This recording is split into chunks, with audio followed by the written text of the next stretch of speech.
Subscribe करें और bell दबाएं ताकि कोई खबर रह न जाए।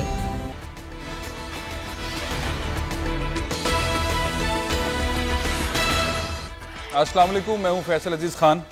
आखिरकार सिंध हुकूमत ने फैसला कर लिया है कि सिंध के अंदर खुसूसन कराची के अंदर मार्केट्स खुलेंगी और सुबह फजर के बाद से लेके 5 बजे तक मार्केट्स खुलेंगी। पीर, मंगल, बुध, जुमेरात इन 4 दिन तक मार्केट्स खुलेंगी। मॉल्स बंद रहेंगे।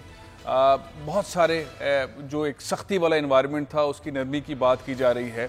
अब देखते हैं कि अमली तौर पर ये जो कोरोना से बचाव के लिए SOPs बनाई जा रही हैं, वो ताजिर बिरादरी ने पहले कई दफ़ा कहा कि हम उस पर अमल दरामद करने को तैयार हैं। उसमें अब कौन सी नई SOPs बनाई गई हैं, इस पर हम बात करेंगे। इसके साथ साथ हम बात करेंगे कराची पोर्ट के ऊपर तकरीबन 7,000 गाड़ियाँ गल रही हैं और पिछले 2-3 महीने से खड़ी हुई हैं। वो गाड़ियाँ क्यों क्लियर नहीं हो रही हैं, उसके ऊपर जो जुर्माना पड़ेगा वो कौन बर्दाश्त करेगा। कार डीलर एसोसिएशन के चेयरमैन हमारे साथ मौजूद हैं शहजाद साहब, इनसे भी हम बात करेंगे। साथ ही एक मामला ये कि आज वाशिंगटन से एक फ़्लाइट आनी है जो पाकिस्तानियों को लेकर आएगी। उसमें बड़ा एक मामला है कि एक लिस्ट जो है वो इस्लामाबाद से दफ्तर खारजा से गई हुई है कि इन पाकिस्तानियों को लेकर आना। एक लिस्ट जो है वो एम्बेसडर ने बनाई हुई है। इतलात ये हैं कि एम्बेसडर असद मजीद खान साहब उन्होंने एक लिस्ट बनाई हुई है। एक मिलिट्री अटैची है, उन्होंने भी लिस्ट बनाई हुई है। जहाज़ की सीट्स महदूद हैं, लोग जो हैं वो ज़्यादा आने हैं। अब वो पाकिस्तानी आएंगे कैसे, हम कोशिश करेंगे वहाँ से किसी सीनियर सहाफ़ी से रब्ता करें और तमाम चीज़ों पे बात करें। और फिर पूरे मुल्क भर में अब क्या सूरत हाल है। लॉकडाउन के अंदर एक नरमी हुई है, तो लाहौर क्या सूरत हाल है, इस्लामाबाद में क्या सूरत हाल है, पेशावर में क्या सूरत हाल है। लेकिन सबसे पहले हम बात करते हैं जो अभी वज़ीर आला हाउस के अंदर एक मीटिंग रही है जिसमें ताजिर रहनुमा गुफ्तगू करते रहे और हतमी तौर पर यह तय हो गया कि कल से कराची आखिरकार खुल रहा है। जमील पराचा साहब, chairman Sindh traders association alliance के मौजूद है हमारे साथ। जमील पराचा साहब, अस्सलाम वालेकुम। अस्सलाम वालेकुम जमील पराचा साहब, आवाज आ रही है? जी, आवाज आ रही है। अच्छा, फाइनली कराची कल से खुल रहा है, तो इसमें अब कोई गिरफ्तारी तो नहीं होगी किसी खिलाफ वर्जी पर? आप लोगों के खिलाफ कोई FIR तो नहीं कटेगी? कोई और मामला तो नहीं, कोई अंडरटेकिंग तो नहीं है कोई ऐसी कि जिसके तहत अगर कोई दुकानदार के अंदर कोई मुलाजिम जो है दुकान के अंदर अगर उसको कोरोना हो जाए तो फिर FIR मालिक के खिलाफ कट जाएगी? नहीं, ऐसा कुछ नहीं है। अल्हम्दुलिल्लाह तमाम मामला बड़े अफवाम और तफहीम से तय हो गए हैं। और देखिए, बात यह है कि दुकानदार है उसे भी अपनी जान प्यारी है, मुलाजिम है उसे भी अपनी जान प्यारी है, और सोशल डिस्टेंस का रहना जरूरी है, रखना जरूरी है। और सोशल डिस्टेंस नहीं रहेगा, अगर वो SOP दुकानदार पूरी नहीं करेंगे तो फिर कोई एसोसिएशन भी उनके साथ नहीं खड़ी रहेगी। बिल्कुल, बहुत अच्छी बात है। ये हमने वहाँ वादा किया है, तय किया है कि तमाम SOPs पूरी कराएंगे। हर एसोसिएशन की जिम्मेदारी है कि अपनी मार्केट की SOPs पूरी कराए।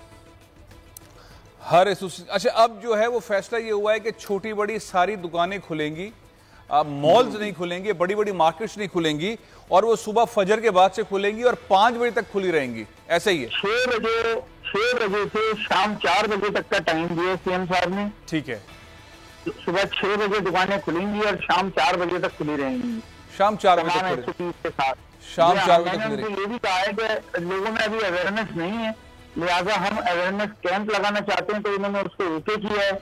हमने उनसे कहा कि किराएदारी का निजाम जो है उसमें आपने ऐलान किया था कि जो किराएदार दुकानें किराए पर हैं, तो उन्होंने कहा उसका भी इंशाल्लाह आज शाम तक गवर्नर से बातचीत करके उसके लिए भी ऐलान।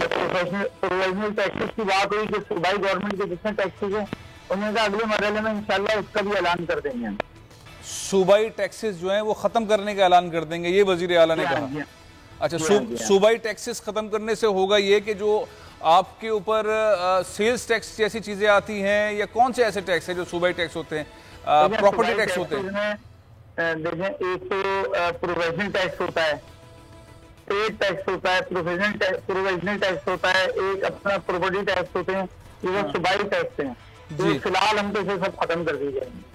खत्म कर दी जाएंगे, इसका मतलब है कि अच्छे फैसले हुए हैं। बहुत बहुत शुक्रिया जमील पराचा साहब, अच्छे फैसले हुए हैं। आखिरकार कराची कल से खुल रहा है, और लेकिन एहतियात बहुत ज़रूरी है। ये ना हो कि लोग बिल्कुल ही जो है वो आना शुरू हो जाएं, दुकानों के अंदर रश लग जाए और फिर ये वबा फैल जाए। बहुत एहतियात की ज़रूरत है। जाहिर है भूख, अफलास और बेरोज़गारी बढ़ रही थी जिसकी वजह से फैसला किया गया। मुश्किल फैसला है ये, लेकिन स्टेप बाय स्टेप जो फैसले करने के बाद वज़ीर आज़म पाकिस्तान इमरान खान कह रहे थे, मुराद अली शाह साहब ने आखिरकार उसी चीज़ को फॉलो किया है। लेकिन हम देखते हैं सूरत हाल पंजाब में क्या है और सिंध हुकूमत क्या कहती है। अवैस शाह साहब हमारे साथ थोड़ी देर में मौजूद होंगे, फयाज चौहान साहब भी हमारे साथ मौजूद होंगे। लेकिन इस स्टोरी पर भी बात कर लेते हैं कि शहजाद साहब, 7,000 गाड़ियां कराची पोर्ट पर खड़ी हुई हैं। 7,000 गाड़ियां ये अंदर नहीं आने दी जा रही।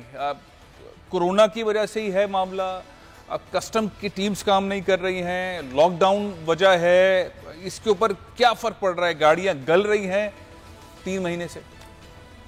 इसमें देखें कुछ चीज़ें तो ऐसी हैं जो हमारे लास्ट जो SRO 52-1 जो आया था उसकी स्प्रीट ये थी, जो शख्स गाड़ी बेच रहा है वो डॉलर ड्यूटी भी भेजेगा, यानी डॉलर्स में भेजने, इनकैशमेंट सर्टिफिकेट।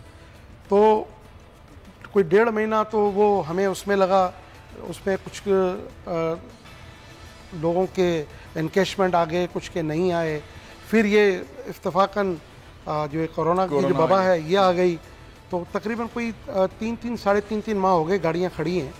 और खुशी की बात यह है कि जुमे वाले दिन FPCCI के सदर और एक्स प्रेसिडेंट, एक जो मौजूदा प्रेसिडेंट है वो, और एक्स प्रेसिडेंट ज़िक्रिया उस्मान साहब की मेहरबानी से हमें डायरेक्टली जो है वो वीडियो कॉन्फ्रेंस में वज़ीर तिजारत रज़ाक दाऊद साहब से भी बात हो गई और वज़ीर ख़जाना हफीज़ शेख साहब से भी बात हो गई। तो अल्हम्दुलिल्लाह उन्होंने बहुत ठंडे दिल से ये बातें सुनी। गाड़ियाँ निकल आएंगी इंशाअल्लाह ताला। उन्होंने कहा जी कि हम इसका कोई ना कोई रास्ता निकाल के ये गाड़ियाँ हम आपकी क्लियर कर देंगे इंशाअल्लाह ताला। तो मुझे अल्लाह की ज़ात से उम्मीद है। फिर मैंने उनसे ये रिक्वेस्ट की डैमरेज की भी, फिर जो वो प्राइवेट शेड और जो शिपिंग कंपनी की जो वहाँ बहुत ज़्यादा ज़्यादती हो रही है उसकी भी कही, तो उस पर भी जो है हफीज़ शेख साहब ने, वज़ीर ख़जाना ने हमें यकीनदानी कराई कि इंशाल्लाह मैं पोर्ट एंड शिपिंग के मिनिस्टर से भी बात करूँगा और उनकी इंतज़ामिया से भी बात करूँगा और इंशाल्लाह ताला ये हम आपका मसला हल करेंगे। और मुझे अल्लाह की ज़ात से उम्मीद है चलें तो मसला तो सॉल्व हो गया इंशाल्लाह ताला। ये मसला तो रहा ही नहीं, जब गाड़ियाँ गल रही हैं तो अब गाड़ियों की सूरत हाल जो है वो हफ्ता 10 दिन में निकल आएंगी बात। मेरा ख्याल है कि इंशाल्लाह ताला। चले मैं आपसे एक और मौजू पे बात करूंगा। ये जो होंडा है, टोयोटा है, सुजुकी है, जो पाकिस्तान में संबल हो रही है, इसके रेट्स क्यों बढ़ रहे हैं? लेकिन अवैस शाह साहब हमारे सिंध के ट्रांसपोर्ट मिनिस्टर हैं, बड़े मुतहरिक मिनिस्टर हैं। अस्सलाम वालेकुम अवैस शाह साहब। वालेकुम सलाम जी। ये बताइए कि अब तो माशाल्लाह से सिंध हुकूमत ने फैसला कर लिया, कल से बाजार खुल रहे हैं, लोग आएंगे जाएंगे कैसे? आपने ऊबर बंद कर रखी है, ट्रांसपोर्ट बंद रखा हुआ है, जो वैसे ट्रांसपोर्ट के कुछ एडवांस वर्जन्स हैं उनको भी बंद कर रखा है। शाह साहब कब तक ये जुल्म रखेंगे? क्यों नहीं लोगों को आने जाने दे रहे? ऊबर क्यों नहीं चला रहे? ट्रेन क्यों नहीं चला रहे? लेकिन जी आप अगर इसको जुल्म कहते हैं तो मेरे पास कोई अल्फाज नहीं है कि इसके बदले में क्या कहूँ। लेकिन ये जो कुछ हुआ है, जो कुछ इक़दाम लिए गए हैं या जो कुछ हम लोग कर रहे हैं, उसका मकसद सिर्फ ये है कि इस कोरोना की चेन को हम किस तरह ब्रेक करें, किस तरह प्रिवेंट करें, अपने सूबे के अवाम को किस तरह इस वबा से बचाएं। आपकी बात ठीक है कि जो कारोबार कल से खुल रहे हैं तो ये चीज़ CM साहब ने भी वाज़ेह कर दी और बारहा हम हर चैनल को भी ये चीज़ देते रहे हैं, बताते रहे हैं, ब्रीफ करते रहे हैं। कुछ सेक्टर्स हैं जिनको खोला जा रहा है। शॉपिंग मॉल्स बड़े बड़े बंद रहेंगे, वो जगह है जहाँ पे रश होने का खदशा है वो बिल्कुल बंद रखे जाएंगे। जो नेबरहुड शॉप्स हैं उनको किस तरीके से खोलना है, उनकी SOPs जारी हो चुकी हैं, उनके टाइमिंग्स हम बता चुके हैं। हमारी कोशिश यही रहेगी, हम किसी कॉन्ट्राडिक्शन में आना नहीं चाहते। नेशनल कोऑर्डिनेशन कमेटी में जो डिसीजंस हुए, हमारे उस पर बहुत से एतराज़ात भी थे, लेकिन हम नहीं चाहते थे कि मुल्क में चारों सूबों में अलग अलग फैसला हो। शाह साहब ये तो पूरी जंग चल गई, आपके वज़रा ने ऐसी की तैसी कर दी वफाकी हुकूमत की। टीवी पर आपने टीवी देखे नहीं देखे? सईद गनी साहब को नहीं सुना क्या आपने? नासिर शाह को नहीं सुना क्या आपने? बिल्कुल सुना। बैरिस्टर मुर्तजा वहाब को नहीं सुना आपने? ऐसी बमबारी की उन्होंने वफाकी हुकूमत के ऊपर के क्या बताऊं। अच्छा मैं आ जाता हूँ आपकी मिनिस्ट्री के ऊपर। शाह साहब ये गुजारिश है कि लोग आएंगे जाएंगे तो लोग कैसे आएंगे जाएंगे? ऊबर और करीम को आप खोलने के उसमें है। हम सेक्टर वाइज सारे सेक्टर्स को आहिस्ता आहिस्ता विद SOP इजाजत जरूर मिलेगी, लेकिन वो हमारे जो मेडिकल एक्सपर्ट्स हैं, अब एक भी चीज सबको समझ में पता नहीं क्यों नहीं आ रही। फेडरल गवर्नमेंट का भी यही बहुत बड़ा मामला बना हुआ है। ये जो लॉकडाउन लगाया ही गया था, ये जो मेडिकल हमारे एक्सपर्ट्स हैं उनके कहने पे लगाया गया था। अब हम जो भी डिसीजन कर रहे हैं उनसे पूछ रहे हैं, उनसे मुशावरत कर रहे हैं, लेकिन जो मेहनत हमने पिछले 4 महीने से सबने की है वो फौरन हम सब चीजों को ओपन कर दें। और शाह साहब अगर आप इजाजत दें तो मैं एक सवाल कर लूं, अगर आप इजाजत दें तो मैं एक सवाल करूं। सिर्फ गुजारिश ये है कि आप ट्रांसपोर्ट के वजीर हैं, कल से बाजार खुल रहा है, आम आदमी कैसे आएगा जाएगा?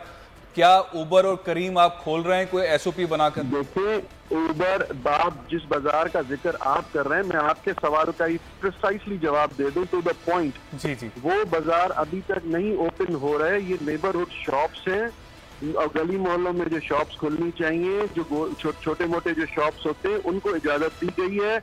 मैंने जिस तरह की आपको बताया कि वो एक सर्टन एसओपीज के साथ वो भी शॉप्स खोली जाएंगी। मॉल्स, बड़े बड़े सेंटर्स, बड़ी बड़ी जो हमारी शॉपिंग एरियाज है उनको बिल्कुल बंद रखा गया है। अच्छा, अब उबर और करीम बिल्कुल मसला है, उन्होंने फाइनेंशियल लॉस भी बर्दाश्त किया। उससे ज्यादा मेरे कराची के जो ट्रांसपोर्टर भाई हैं जो इंटरसिटी और इंट्रा सिटी चला रहे हैं, फाइनेंशियल लॉसेस उनको भी है। लेकिन मैं उबर में खराज तहसीन पेश करता हूँ कि वो इस मसले पे सिंध गवर्नमेंट के साथ खड़े हैं कि बिल्कुल डिसीजन ठीक है और हम आपके साथ खड़े हैं। हम नहीं चाहते कि कोई भी ऐसी बुखारी साहब ने तो परख से उड़ा दिए सिंध गवर्नमेंट के शहर। इरशाद बुखारी साहब ने तो तहस नहस कर दिया सिंध गवर्नमेंट को। कौन से ट्रांसपोर्टर आपके साथ हैं? बुखारी का नाम आप एक का ना ले लें, वो सबसे वही बुजुर्ग आदमी है, सबसे बड़े लीडर वही है। वो कह रहे हैं भूखा मार दिया है, तहस नहस कर दिया, खाने को कुछ नहीं है। आप कह रहे हैं सबसे बातचीत हो गई है। इरशाद बुखारी साहब की बातें 10 होती है। मेरे साथ मिल चुके हैं, मेरे साथ 10 दफा उनकी मीट पे डिस्कस हो चुका है, हमारी मीटिंग चल रही है। अब इरशाद बुखारी साहब अगर आपको कुछ कहते हैं आपके टीवी पे आके तो वो बादशाह आदमी है। 10 यूनियन कराची की और है, कोई एक यूनियन नहीं है कराची की, एक यूनियन। यही देखिए कुछ ऐसी गलत फहमी है जो आपने किसी एक का कोट करके और बोल दिया। अब ये नहीं सर, मैं तो यहाँ पे कोई 20-22 साल से जर्नलिज्म कर रहा हूँ, आपकी पॉलिसीज भी देख रहा हूँ, आम आदमी के मसाइल भी देख रहा हूँ, तमाम चीजों को देख रहा हूँ। बहुत बहुत शुक्रिया आवेश शाह साहब। मेरे साथ पंजाब के तर्जुमान फयाज चौहान साहब हमारे साथ टेलीफोन लाइन पर मौजूद है। फयाज चौहान साहब, ये जो हम सूरत हाल देख रहे हैं पूरे सिंध के अंदर आज जो है वो जिस तरह से अवैध शाह साहब बता रहे थे कि एक मरहलावार खुल रहा है, पंजाब के अंदर भी खुल रहा है जिस तरह वजीर आजम साहब ने ऐलान किया। और हमने देखा कि वजीर आला साहब भी जो हैं वो उस्मान बोजार साहब भी एक्टिव हो गए हैं, चीज़ें बेहतरी की तरफ जा रही हैं। आप क्या समझते हैं कितना वक्त लगेगा लोगों को ये समझाने में कि अब जो लॉकडाउन सॉफ्ट हुआ है तो उससे बचें भी और कारोबारी जिंदगी भी अपनी आगे बढ़ाएं? चौहान साहब। बिस्मिल्लाहिर्रहमानिर्रहीम। देखें फैसल साहब, बात यह है कि इस वक्त हुकूमतों के लिए चैलेंज ये है कि एक तरफ प्रिवेंटिव मेजर्स भी अडॉप्ट करने हैं, दूसरी तरफ रिलीफ मेजर्स भी अडॉप्ट करने हैं, तीसरी तरफ मईशत का पहिया भी चलाना है। और मईशत का पहिया इंडिविजुअल्स का भी और पूरी रियासत का भी और माशरे का भी और मुल्क का भी। अब ये 3 चैलेंजेस जो इकट्ठा जिसका सामना करना पड़ रहा है हुकूमतों को, तो उस तनाजुर के अंदर हमने ये तय किया कि 3 दिन जो है वो हम अपना लॉकडाउन सख्त रखेंगे, जुम्मा, हफ्ता, इतवार, और 4 दिन जो है वो लॉकडाउन में नरमी देंगे। रमजान का महीना भी है, ईद का महीना भी है कि जिसमें 11 महीनों का कारोबार एक तरफ होता है और 1 महीने का कारोबार एक तरफ होता है। और पिछले 2 महीनों से जो है वो कारोबार डिस्टर्ब भी थे। तो अब इस चीज को देखते हुए ये पॉलिसी लेकर आए हैं। इस पे 2 तरफा रिस्पॉन्सिबिलिटी है। आप कहें कि सिर्फ हुकूमत की रिस्पॉन्सिबिलिटी या सरकारी मशीनरी की रिस्पॉन्सिबिलिटी, तो ये भी गलत होगा।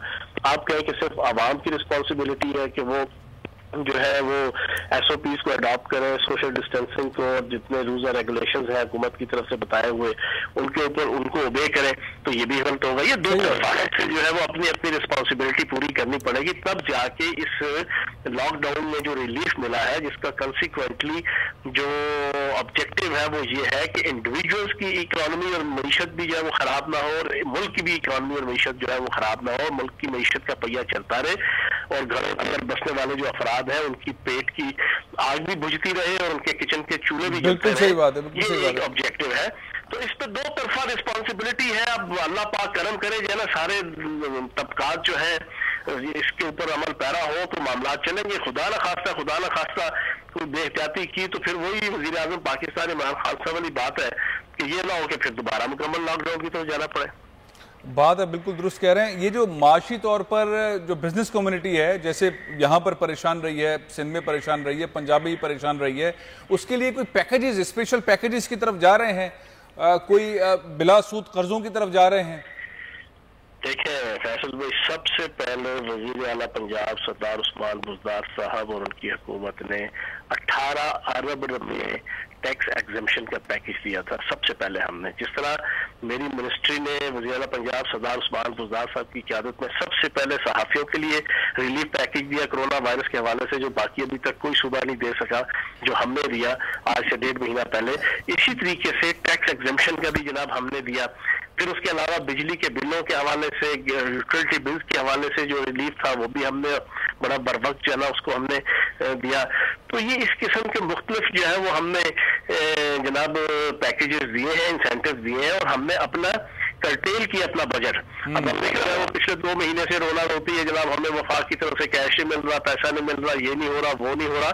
हालांकि 18वीं तरमीम के तनाजुर में हर चीज, सेहत, तालीम, सनत, ज़राअत, आपका अमन व अमान, आपकी हर चीज, महकमा इत्तलात, BCO महकमे, ये तमाम के तमाम जो है सूबों का इख्तियार है, सूबों का वकार है, सूबों का जनाब प्रोगेटिव है, और उन सूबों के पास फंड पड़ा हुआ है।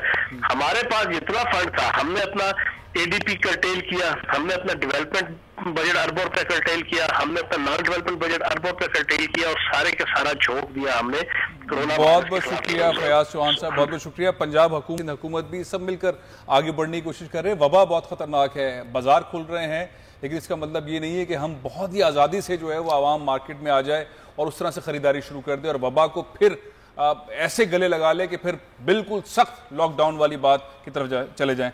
ब्रेक ले रहा हूं, ब्रेक के बाद हम एक मौजूद डिस्कस करेंगे कि ये जो डॉलर ऊपर गया था उसके बाद नीचे आ गया, बहुत सारी अशिया जो है इंटरनेशनल मार्केट के अंदर कम हुई, पाकिस्तान के अंदर भी कमी आई है, लेकिन कुछ चीज़ें ऐसी हैं जिसमें से गाड़ियां हैं होंडा की, टोयोटा की, सुजुकी की, जो मुसलसल कीमतें बढ़ा रही हैं। शहजाद साहब से बात करेंगे वो कीमतें क्यों बढ़ा रही हैं इस ब्रेक के बाद।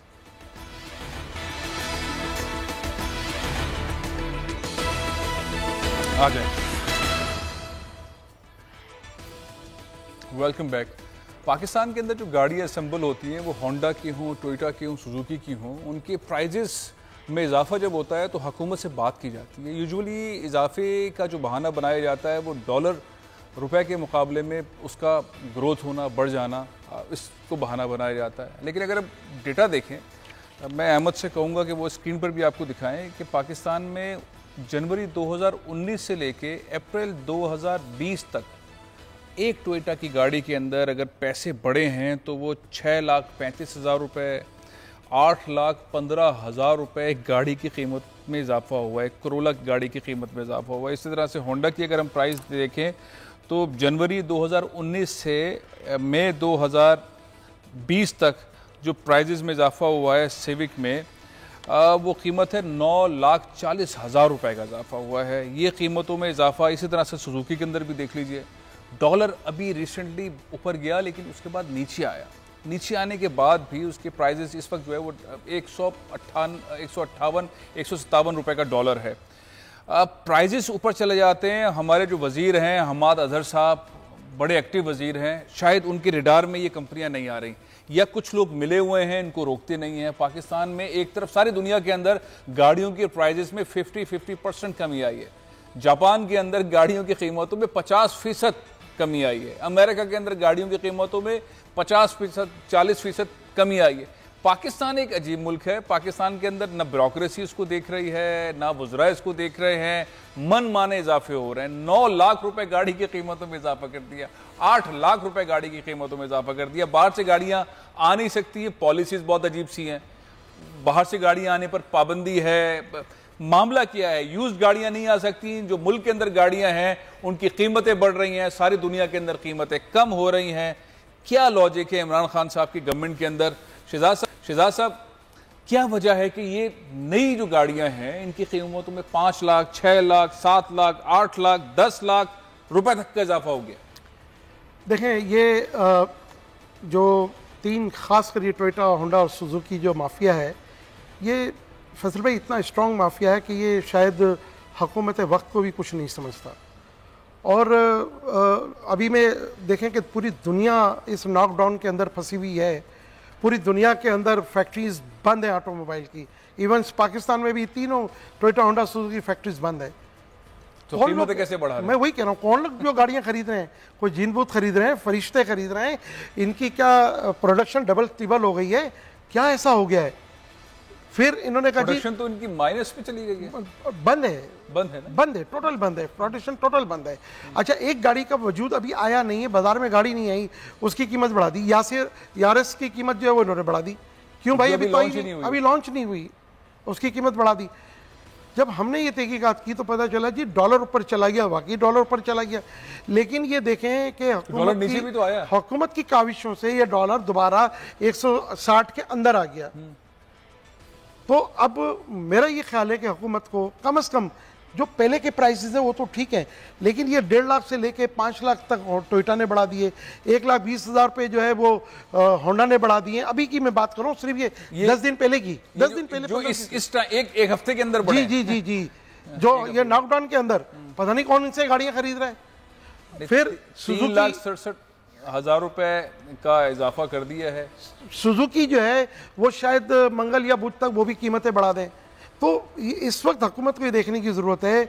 और मैं तो ये कहता हूँ कि भाई इनसे कोई पूछने वाला तो हो कि ये प्राइसेस बढ़ने की वजह देखें। मैं बड़ा ताज्जुब में हूँ वैसे कि हम्माद अजहर इसके ऊपर नोटिस नहीं ले रहे हैं, वज़ीर आज़म पाकिस्तान की नॉलेज में ये चीज़ें नहीं जा रही हैं, मनमानी हो रही है और कीमतों में इस तरह इजाफा हो रहा है। एक तरफ हुकूमत इतना ज़्यादा फोकस की भी है, सारे दुनिया के अंदर गाड़ियों की कीमतें सस्ती हो रही हैं, इस मुल्क में गाड़ियाँ अवेलेबल नहीं है, प्लांट्स बंद है, कीमतों में इजाफे पे इजाफा हो रहा है, ऐसा इजाफा हो रहा है कि खौफनाक सूरत हाल है। ऐसा लगता है कि लावारिस मुल्क है, कोई देखने सोचने समझने वाला नहीं है।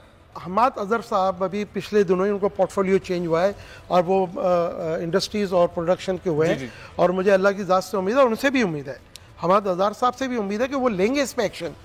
इस वक्त देखें बिजनेसमैन का काम है कमाना, ये लूटमार कर रहे हैं, कंपटीशन नहीं है। हमने हुकूमत से अपील की है कि जिस तरह ये ब्रांड न्यू गाड़ियाँ बाहर से लाते हैं बड़ी वाली, ऐसे उसी पॉलिसी के तहत हमें यूज गाड़ियां मंगाने की आप परमिशन दें। एक चीज बताइए आप, ये बड़ी अच्छी बात आपने की है। एक जमाना था पाकिस्तान में यूज्ड गाड़ियां आती थी, बहुत इजी तरीके से आती थी, अब वो नहीं आती, पॉलिसी चेंज हो गई है, बजट आने वाला है, आपने कोई तजावीज़ दी हैं। अब तो बाहर से डॉलर भी उस तरह से नहीं आ सकते, फ्लाइट्स भी वैसे नहीं हो सकती, लोग भी वैसे नहीं आ सकते कि अपने साथ आए, गाड़ी बुक कराएं, आए यहाँ पे डॉलर पे करें, गाड़ी ले लें, तो पॉलिसी तो फेल हो गई वाली है।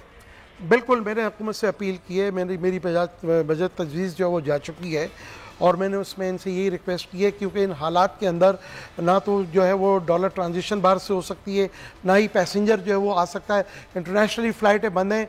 खुद वज़ीर आज़म साहब ने कहा कि शायद 6 से 12 महीने मज़ीद लग सकते हैं लॉकडाउन को, तो हमें नहीं पता।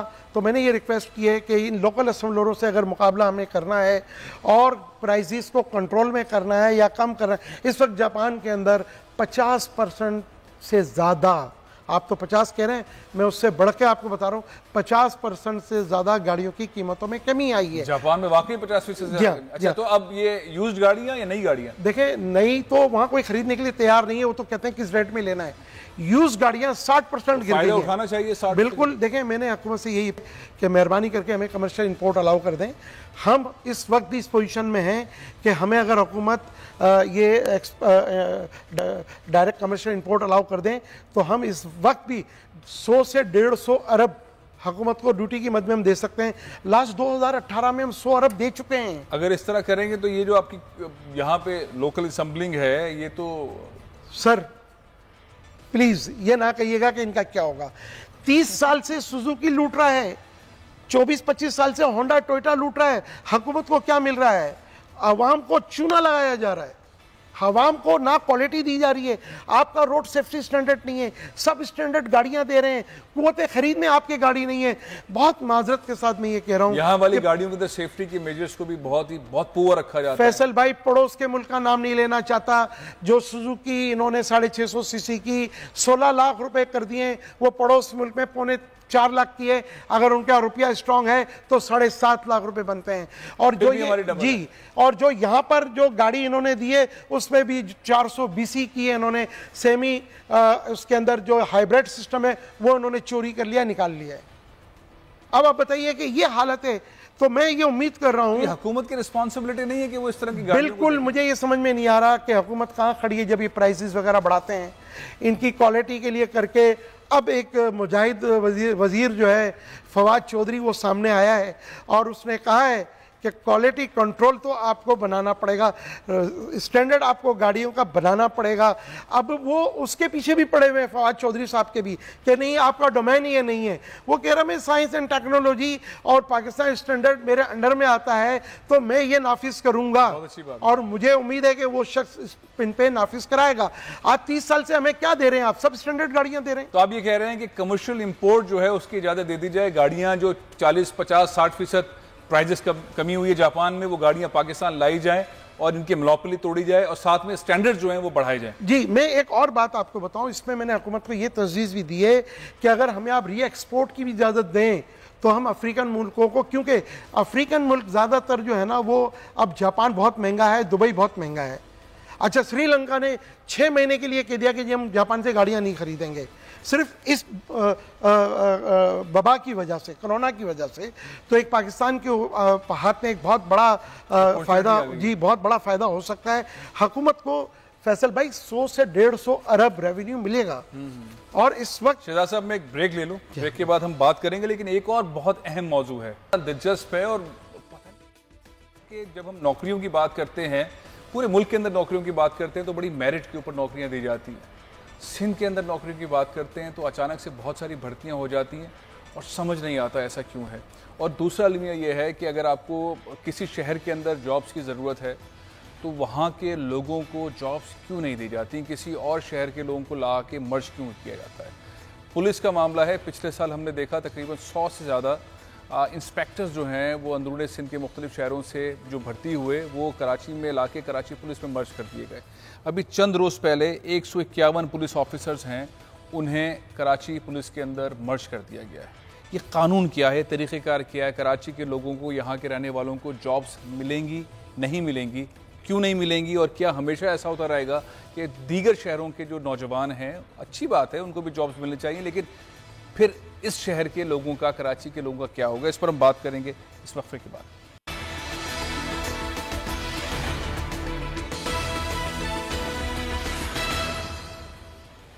Welcome back. किसी भी शहर के अंदर अगर अमन व अमान बेहतर रखना है और लोगों के साथ हम आहंगी होनी चाहिए तो वहाँ पे पुलिस का बड़ा अहम रोल होता है।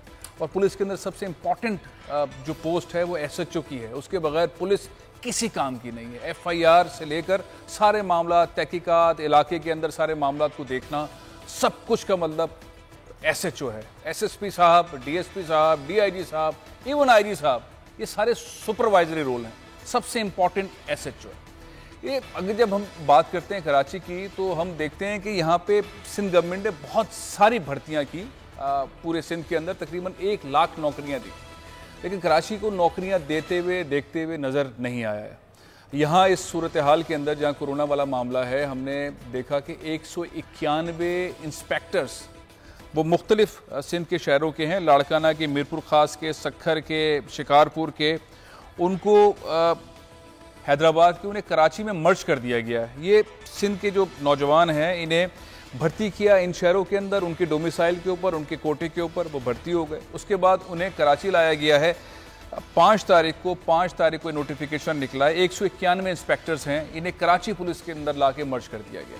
ये मैं आपको लेटर्स दिखाना चाहता हूँ। आप ज़रा अहमद, मैं आपसे कहूँगा कि ज़रा लेटर्स, नोटिफिकेशन दिखाएँ कि ये नोटिफिकेशन के अंदर, अब ये कोई पहली बार नहीं हुआ, पिछले साल भी तकरीबन 115 के करीब इंस्पेक्टर्स मुख्तलिफ शहरों के अंदर उन्हें भर्ती किया गया और उसके बाद कराची पुलिस में लाके मर्ज कर दिया गया।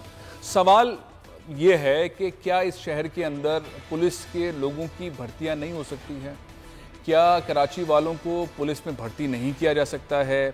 क्या कराची में रहने वाले पश्तो स्पीकिंग, बलोची स्पीकिंग, मुख्तलिफ किस्म के जो मामलात हैं उसमें क्यों आखिर ऐसा नहीं हो सकता? अब ये खलीकुज़्ज़मा साहब मेरे साथ इस वक्त टेलीफोन लाइन पर मौजूद हैं, सीनियर ऑफिसर हैं, FIA में काम करते रहे हैं। अस्सलाम वालेकुम खलीकुज़्ज़मा साहब। जी वालेकुम अस्सलाम फैसल साहब, आप ठीक हैं? मैं बिल्कुल ठीक हूँ। मैं एक छोटी सी बात जानना चाहता हूँ आपसे। ये जब हम भर्तियों के हवाले से देखते हैं तो वैसे ही नौकरियां, सरकारी नौकरियां बहुत कम हो गई, दुनिया में बहुत कम हो गई हैं, लेकिन जब पुलिस को लेते हैं तो पुलिस का मतलब ये होता है कि उसी शहर के, उसी इलाके के लोगों को जॉब्स में रखा जाए। ये हम एक लिस्ट आज देख रहे हैं, कुछ पिछले साल एक और लिस्ट थी, ला के मर्ज हो जाते हैं ऑफिसर्स। यहाँ के लोगों को, उस शहर के लोगों को, इवन हम पेशावर की बात करें, लाहौर की बात करें, कहीं की बात करें, वहीं का पुलिस वाला हो तो ज्यादा बेहतर नहीं होता? ये क्यों बार बार हम देख रहे हैं कि कराची इतना बड़ा शहर है, तकरीबन 3-3.5 करोड़ का शहर है, यहाँ पे 191 इंस्पेक्टर्स अभी मर्ज हो गए, चंद दिनों के बाद वो SHOs लगना शुरू हो जाएंगे, शहर को जानेंगे नहीं, लोगों को जानेंगे नहीं, क्राइम में इजाफा होगा, हैंडलिंग किस तरह से होगी? आप किस तरह देखते हैं सारी चीज को? देखें फैज साहब, मैं बिल्कुल आपकी बात से एग्री करता हूँ। ये बड़ी ज्यादती हुई है कराची रेंज के पुलिस अफसरान के साथ, बहुत बड़ी ज्यादती है। और इस सिलसिले में मैंने कुछ अफसरान से बात भी की, वो बड़े बददिल हैं, बहुत उदास हैं वो, और परेशान भी हैं, क्योंकि ये 191 इंस्पेक्टर्स को लाकर इन्होंने उनका लियन यहाँ पर कराची रेंज में दाखिल किया। लियन का मतलब है उनका जो कानूनी दावा और हक़ मुलाजमत है वो अब कराची रेंज में आ गया। अच्छा, ये लोग जो है जब ये मामलात हैं कराची रूरल और अर्बन में, तो कराची सिंध में 60 और 40 का कोटा होता है जी। और इस हवाले से ये लोग भर्ती हुए नवाबशाह में या लालखाना के गाँव, रूरल में भर्ती हुए, सही रूरल एरियाज में ये भर्ती हुए। उसके बाद सूरत हाल ये रही होगी, क्योंकि मैंने ये जब अभी आप बात कर रहे हैं तो मैंने ये जो ऑर्डर देखा है ये फिल गैप बेसिस पर इन्होंने किया है। फिल गैप का मतलब ये है कि इन्होंने ये कहा कि जनाब ये हमारे यहाँ एक्सेस हो गए थे लोग, तो उन्हें हमने, क्योंकि गैप था कराची में, उसमें हमने इनका लियन ट्रांसफर कर दिया कि हो गए कराची रेंज के। इसका मतलब दो हो गए। एक तो ये कि वहाँ जो एक्सेस हुए वो एक्सेस कैसे हो गए? एक्सेस होने का मतलब है वहाँ भर्ती किया गया था उनको एक्सेस, क्योंकि सैंक्शन स्ट्रेंथ से ज्यादा तो हो नहीं सकते, उन्हें फिर तनख्वाह ही नहीं मिलेगी अगर सैंक्शन स्ट्रेंथ से ज्यादा कोई भर्ती हो गई। इसका मतलब उन्होंने अपने आप को ओवर एस्टिमेट करके ज्यादा भर्ती की गई थी और पहले से प्री प्लान था ये, या कोई और बात थी। मगर सूरत ये थी कि 191 पोस्टें कराची में खाली थी इंस्पेक्टरों की, वो यहाँ भर्ती कर और नहीं, कायदे के हिसाब से उसमें यहाँ के जो सब इंस्पेक्टर्स हैं बेचारे, जो कि सीनियर टॉप पर हैं, वो बैठे, उनको प्रमोट करना चाहिए था। और उसके बाद अगर आपको फ्रेश भर्तियां करनी थी तो कराची से करनी थी, क्योंकि पुलिसिंग का, जैसे आपने कहा, बुनियादी मकसद ये होता है कि जो मुकामी आबादी के लोग हैं वो उसमें हिस्सा लें, जो वाकयात जो वाक़या होते हैं, जो लोगों की मुआशरत से होते हैं, जो लोगों जगहों से वाकिफ होते हैं, वो लोग होते हैं। पुलिसिंग का बेसिक कॉन्सेप्ट ही यही नजरअंदाज किया गया है। बहुत बहुत शुक्रिया खलीकुज़्ज़मान साहब, प्रोग्राम का वक्त खत्म हो रहा है, लेकिन आपने जिस तरह से निशानदेही की है कि पुलिस का मतलब ही यही है कि मकामी लोगों को पुलिस के अंदर रखा जाए ताकि वो उस इलाके को जाने। ये जो मर्ज हो रहे हैं, बार बार रूरल एरिया के अंदर भर्ती होते हैं, वहाँ से फिर कराची में आके मर्ज हो जाते हैं, पहली बार नहीं, मुसलसल हो रहा है। खुदारा इस मामले को देखना चाहिए, इससे नाइंसाफ़ी का मामला आता है। कोटा सिस्टम वैसे ही नाफिज है, जॉब्स नहीं मिल रही हैं पुलिस के अंदर। आप दूसरे शहरों से लाके अगर लोग रखेंगे मुरादुल शाह साहब, तो मामला किस तरह आगे बढ़ेगा? ये चीज़ें सबको नज़र आ रही हैं। कुछ लोग कह रहे थे कि ये नोटिफिकेशन जाली है, लेकिन तहकीक के बाद पता चला कि इसके अंदर कोई नहीं है। ऐसे रिवायती तौर पर ये बहुत सारे नोटिफिकेशंस जाली नहीं हैं, ओरिजिनल हैं और निकल रहे हैं। जिस तरह से खलीकुज़्ज़मान भी कह रहे थे, उन्होंने बहुत सारे पुलिस ऑफिसर से बात की है, बहुत दुख के अंदर है पुलिस, कराची की पुलिस के बाहर से लोग आके यहाँ पे मर्ज हो रहे हैं, यहाँ पे प्रमोशन का मौका नहीं मिल रहा है लोगों को, ऑफिसर्स को, और यहाँ के इशूज़ उसी तरह से बदनीयती की बुनियाद पर आगे बढ़ रहे हैं। प्रोग्राम ये ख़त्म कर रहा हूँ, लेकिन प्रोग्राम ख़त्म करने से पहले एक अतर शाह जेदी साहब का इंतकाल हुआ है। बड़े ही हंसाने मुस्कुराने वाली शख्सियत थे। मैं चाहता हूं कि आप प्रोग्राम खत्म करते वक्त उनका एक क्लिप देखिए और मुझे इजाजत दीजिए।